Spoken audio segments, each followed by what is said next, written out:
चलिए, सम definitions related to AC यानी alternating current से संबंधित कुछ परिभाषाएं ध्यान से समझिएगा। सबसे पहले आता है एम्पलीट्यूड, एम्पलीट्यूड ऑफ करंट या एम्पलीट्यूड ऑफ वोल्टेज। तो ये एम्पलीट्यूड होता क्या है?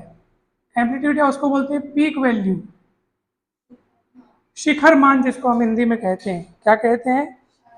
शिखर मान। ठीक है, शिखर मतलब समझ गए होंगे आप, मैक्सिमम वैल्यू।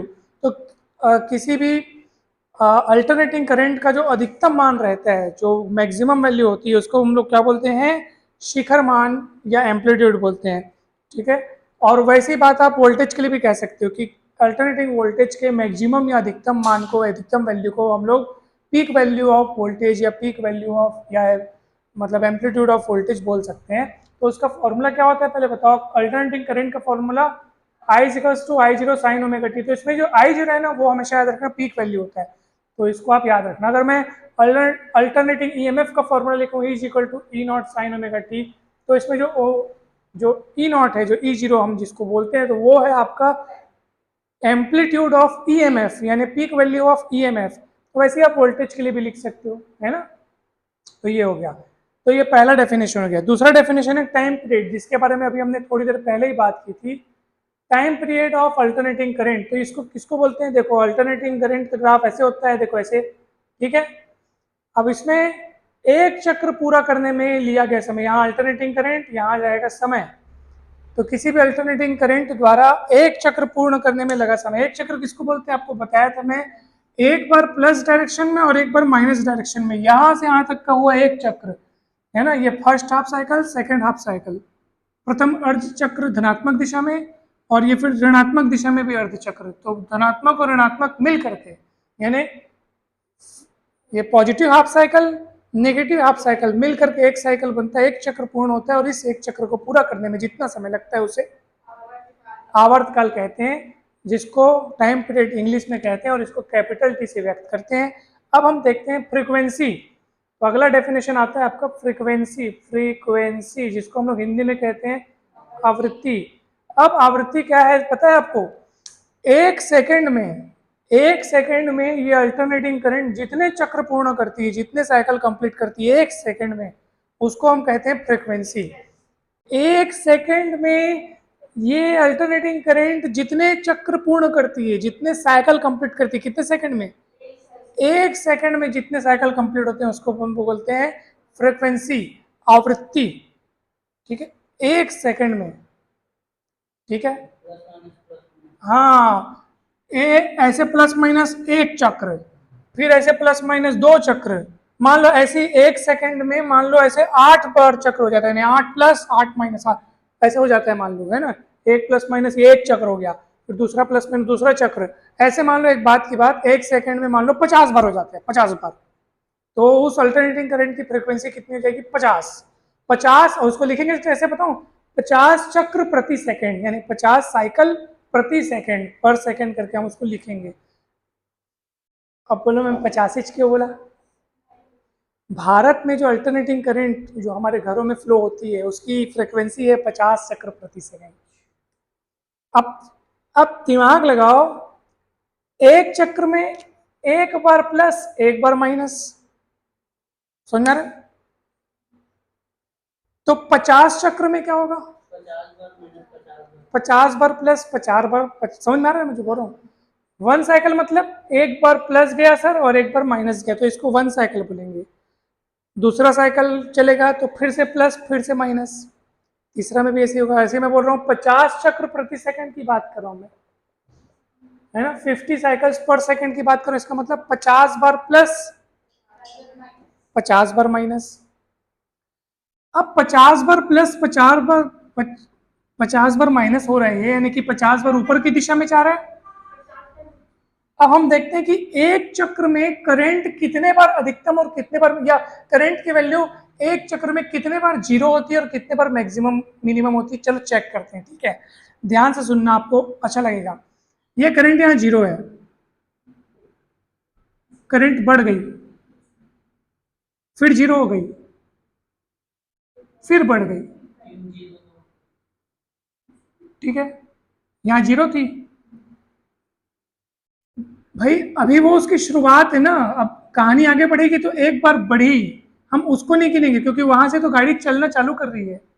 एक एक बार बढ़ी, मैक्सिमम हुई, फिर जीरो हो गई, फिर मैक्सिमम हुई, फिर जीरो हुई।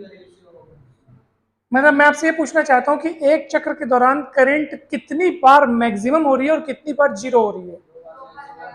करेक्ट, यही मैं आपसे सुनना चाहता हूँ। मतलब हम इसको नहीं गिनेंगे सर एक चक्र में मिनिमम, भाई वहां से चलना चालू कर रही है, चलने के बाद देखो कि उसका क्या हाल हो रहा है आगे। तो एक बार अधिकतम पहुंची, फिर जीरो में आई, फिर नेगेटिव दिशा में अधिकतम हुई, मतलब दो बार अधिकतम हो गई ना, एक बार यहाँ अधिकतम, एक बार यहाँ अधिकतम, और यहाँ जीरो भी हो चुकी थी। तो मैक्सिमम जीरो, फिर मैक्सिमम, फिर जीरो, और इसको गिनेंगे बिकॉज ये साइकिल कंप्लीट होते तक का हाल है उसका। तो एक चक्र में कितने बार अधिकतम कितने बार न्यूनतम हुई? दो बार अधिकतम, दो बार न्यूनतम, यानी दो बार मैक्सिमम। तो अब खुद दिमाग लगाओ, एक साइकिल में वो दो मैक्सिमम और दो मिनिमम हो रही है, एक साइकिल में दो दो, दो साइकिल में चार चार, तीन साइकिल में छह छह, डबल हो रहा है। तो 50 साइकिल में क्या होगा? 100 बार मैक्सिमम होगा, 100 बार मिनिमम होगा, सीधी सी बात है। वन साइकिल में जब दो बार मैक्सिमम दो बार मिनिमम हो रहा है, डबल हो रहा है कि नहीं हो रहा है? 10 साइकिल में क्या होगा? 20 बार मैक्सिमम, 20 बार मिनिमम होगा। तो 50 साइकिल में क्या होगा? 100 बार मैक्सिमम, 100 बार मिनिमम होगा। इसका मतलब क्या है पता है आपको? कि ये जो बल्ब जल रहे हैं ना, वो एक सेकंड में 100 बार जलते हैं और 100 बार बुझते हैं, एक सेकंड में। लेकिन वो हमको जलते हुए दिखाई देते हैं क्योंकि हमारी आंखें उतनी ज्यादा तेज नहीं है जो एक सेकंड में उसको 100 बार जलता बुझता देख सके। वो हमारे आंखों की लिमिटेशंस है, हमारी जो दृष्टि है। बात समझ में आ रही है?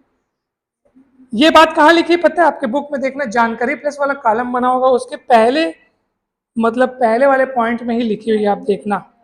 ऐसे ही लिखा हुआ है, आप देखो। समझ में आया कि नहीं आया? कुछ नहीं है, वो हमको लगातार जलता हुआ दिखता है, लेकिन एक्चुअली वो एक सेकंड में 100 बार जल बुझ रहा है, हमको पता नहीं चलता लेकिन। हाँ हाँ हाँ। तो ये ऐसा है, मतलब अल्टरनेटिंग करंट का ये अलग ही खेल है। अब देखो, अब टाइम पीरियड हो गया, अब तीसरा है आपका फ्रीक्वेंसी। तो फ्रीक्वेंसी तो मैं आपको बता चुका हूँ, फ्रीक्वेंसी यानी आवृत्ति। आवृत्ति किसको बोलते हैं? कुछ भी नहीं है आवृत्ति, मतलब कि अच्छा बता चुका क्या मैं आपको? हाँ, किसको बोलते हैं? एक सेकंड में जितने चक्र पूरे कर रहा है अल्टरनेटिंग करंट, कितने सेकंड में? एक सेकंड में।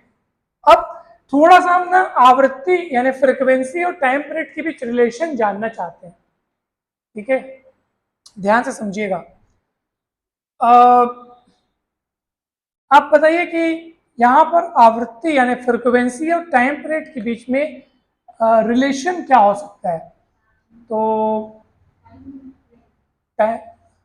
वही बोल रहे, सेम सेम बोल। हाँ, फ्रीक्वेंसी और टाइम पीरियड के बीच में रिलेशन क्या हो सकता है, ये अभी हम जानेंगे। तो चलिए देखते हैं कि देखो, सबसे पहले मेरे को बताओ कि टाइम पीरियड की डेफिनेशन क्या है। एक चक्र पूर्ण करने में जितना समय लगता है, ठीक है ना? एक चक्र पूर्ण करने में जितना समय लगता है वो उसको हम लोग क्या बोलते हैं? टाइम पीरियड, ठीक है? तो टी समय में, और उस टाइम पीरियड को क्या बोलते हैं? टी। वो जो समय है वो कौन सा समय है जिसमें कितना चक्र पूर्ण होता है? एक चक्र। तो टी समय में पूर्ण होता है कितना चक्र? पूर्ण होता है कितना चक्र? पूर्ण होता है एक चक्र, ठीक है? टी समय में कंप्लीट कितने साइकिल होते हैं? एक साइकिल।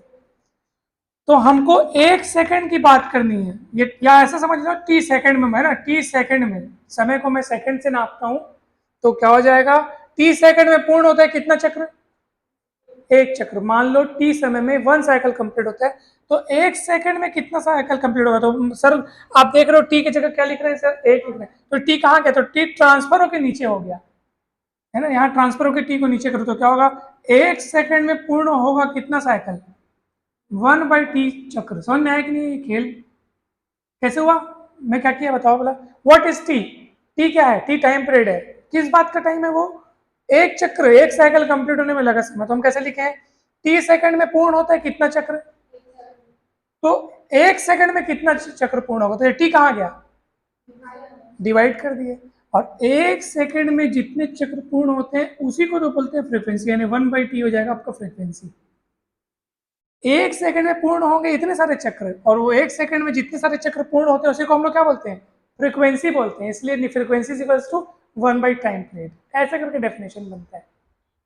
इसको समझ में आया ना, what is T, capital T क्या है, टाइम पीरियड, और वो किस बात का समय है, जितने सेकंड में एक चक्र पूर्ण होता है वो टी है, तो हम टी सेकंड में एक चक्र अगर पूर्ण कर रहे हैं तो 1 सेकंड में कितने चक्र पूर्ण करेंगे, तो 1 सेकंड में कितने चक्र पूर्ण करेंगे, वो टी को क्या करेंगे अपन, ट्रांसफर करके नीचे ले जाएंगे, तो एक सेकंड बचा, तो एक सेकंड में कितने चक्र, तो एक सेकंड में जितने चक्र उसी को बोलते हैं फ्रीक्वेंसी, तो new is equals to 1/t, तो ये फॉर्मूला याद रखना, new is equals to 1/t, या टी इज इक्वल्स टू 1/न्यू, या nu into T is equal to 1, इधर है ना, क्लियर है, तो ये समझ में आया ना तुम लोग को, ये 50-100 वाला खेल, इसको भी ध्यान रखना। Okay, this topic is closed, अब अपन बढ़ते हैं नए टॉपिक में।